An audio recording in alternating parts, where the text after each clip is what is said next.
विधायक दल की बैठक शाम 6:30 बजे सीएमआर में होगी। बैठक में 3 जुलाई से शुरू होने वाले विधानसभा सत्र की तैयारियों पर विशेष चर्चा होगी। विपक्ष के सवाल और जवाब को लेकर रणनीति बनाई जाएगी। तो बैठक 3 जुलाई से शुरू होने वाली है और आपको बता दें कि भाजपा विधायक दल की बैठक होगी आज शाम 6:30 बजे। सीएमआर में ये बैठक रखी गई है। बैठक में 3 जुलाई से शुरू होने वाले जो विधानसभा सत्र की तैयारियां हैं उस पर विशेष चर्चा होगी और आपको बता दें कि विपक्ष के सवाल और जवाब को लेकर कैसे प्लानिंग रणनीति बनानी है उसको लेकर चर्चा की जाएगी। तो बड़ी खबर आपको बता रहे हैं यहां भाजपा विधायक दल की बैठक आज शाम 6:30 बजे सीएमआर में होगी और 3 जुलाई से शुरू होने वाले विधानसभा सत्र की तैयारियों को लेकर विशेष तौर पर चर्चा की जाएगी।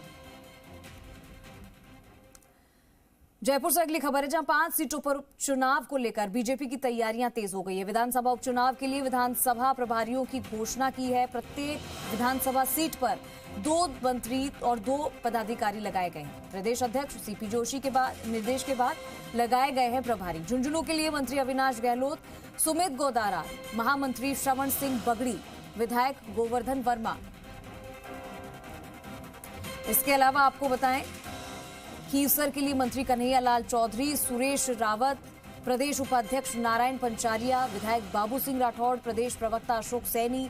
दौसा के लिए उप मुख्यमंत्री प्रेमचंद बैरवा, मंत्री किरोड़ीलाल मीणा, पूर्व मंत्री अरुण चतुर्वेदी, प्रदेश उपाध्यक्ष प्रभु लाल सैनी और देवली उनियारा के लिए मंत्री हीरालाल नागर, पूर्व मंत्री राजेंद्र राठौड़, प्रदेश महामंत्री जितेंद्र गोटवाल, ओम प्रकाश भड़ाना, प्रदेश महामंत्री 84 के लिए मंत्री बाबूलाल खराड़ी, विधायक श्रीचंद कृपलानी के बाद प्रदेश उपाध्यक्ष नाहर सिंह जोधा और आपको बताएं कि प्रदेश मंत्री मिथिलेश गौतम महेश शर्मा को प्रभारी लाया गया।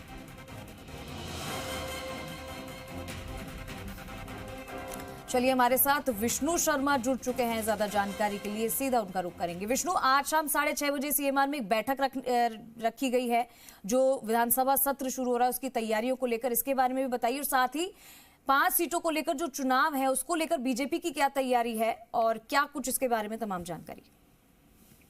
बिल्कुल, आज शाम को कल विधानसभा सत्र शुरू होगा, उससे पहले भाजपा विधायक दल की बैठक रखी गई है। मुख्यमंत्री की अध्यक्षता में बैठक होगी, सदन के नेता भी वही हैं और जो भाजपा विधायक दल है उसके नेता भी वही हैं। तो ऐसे में उनकी अध्यक्षता में सीएमआर में बैठक होगी। बैठक में तमाम मुद्दों पर विचार किया जाएगा कि सदन सुचारू रूप से चले। साथ ही जो प्रतिपक्ष है यानी विपक्ष है वो हमलावर रहेंगे।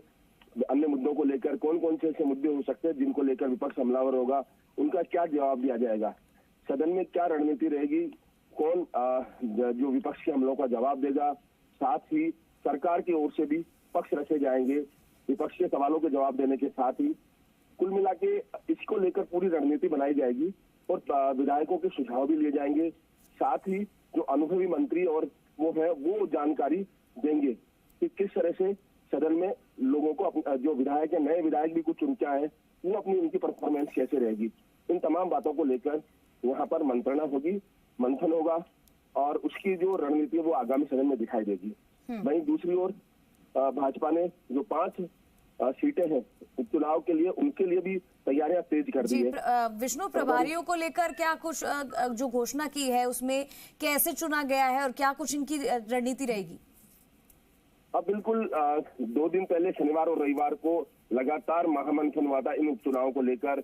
बीजेपी के राष्ट्रीय जो संगठन महामंत्री हैं DI संतोष, वो उस बैठक में मौजूद थे। उसके अगले दिन फिर एक सीट को लेकर रायशुमारी की गई थी। वहां के स्थानीय जिलाध्यक्ष जो नेता है और जो पूर्व प्रत्याशी है, सांसद है उस क्षेत्र के जो रहे हैं, चुनाव लड़ चुके हैं, उन लोगों को लेकर बातचीत हुई थी और उसके बाद तय किया गया था कि जो सीटें हैं उन पर जिम्मेदारी दी जाए। 2 मंत्री हो, 2-2 और 2-2 पदाधिकारी हो। उसको लेकर ये बात पहले भी कह चुके थे हम और उसके बाद आज से है कि अब बीजेपी ने विधिवत रूप से उनकी घोषणा कर दी है।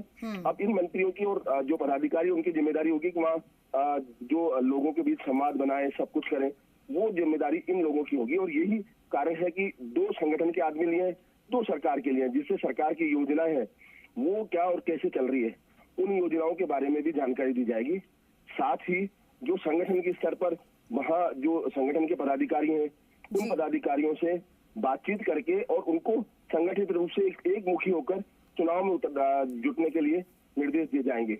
लगातार बैठकों का दौर शुरू होगा और यही कारण है कि अब ये पदाधिकारियों की घोषणा कर दी गई है। जी विष्णु, ये भी जानना चाहूंगी, एक आखिरी सवाल, कांग्रेस की क्या इसको लेकर रणनीति है? क्या उन्होंने प्लानिंग की है? क्योंकि अभी तक क्या उन्होंने ये भी तय किया है कि इस समय क्या रखा जाएगा? क्योंकि हमेशा कांग्रेस की तरफ से हमने देखा गया है कि लेट लतीफी का ही उनका ढर्रा रहा है। बीजेपी हमेशा इस काम में आगे रहती है, उनकी क्या प्लानिंग है? बिल्कुल, पहले इस मामले में जो कांग्रेस है वो पहल कर चुकी है। कांग्रेस इससे पहले ही कमेटियों का गठन कर चुकी है, पिछले हफ्ते ही, और जो वहां प्रभारी लगा चुके हैं। कांग्रेस में भी जो वर्तमान सांसद है उन सीटों से, यानी जो विधायक चुन के गए हैं, जो 5 सीटें हैं, 5 से जो विधायक चुन के गए, 3 कांग्रेस के पास से, उनको वही जिम्मेदारी दी गई है। साथ में संगठन के जो पदाधिकारी है वो भी जोड़े हैं।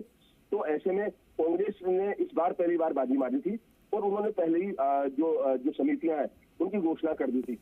हालांकि ग्राउंड लेवल पर काम देखा जाए बीजेपी का रहता, लेकिन बड़ी बात यह है कि ये जो 5 सीटें हैं वो हमेशा कहीं ना कहीं उन पर कांग्रेस का दबदबा रहा है या निर्दलीयों का दबदबा रहा है। तो ऐसे में बीजेपी के लिए अग्नि परीक्षा साबित होगी कि कैसे इन बीजेपी के लिए, यानी कि इस बार अग्नि परीक्षा है और उसे साबित करना होगा कि इस बार कांग्रेस बाजी मारती है या नहीं, कैसे उसकी प्लानिंग को तोड़ा जाए। बहुत शुक्रिया विष्णु आपका इस तमाम जानकारी की। तो देखिए, फ्लोर मैनेजमेंट की रणनीति किस नेता के पास रहे और विपक्ष के हमलों का जवाब देने की जिम्मेदारी किसकी होगी, इसको लेकर ये तमाम जो प्रभारी है, हमने आपको एक एक करके नाम बताए जिनको अलग अलग जिम्मेदारियां सौंपी गई है।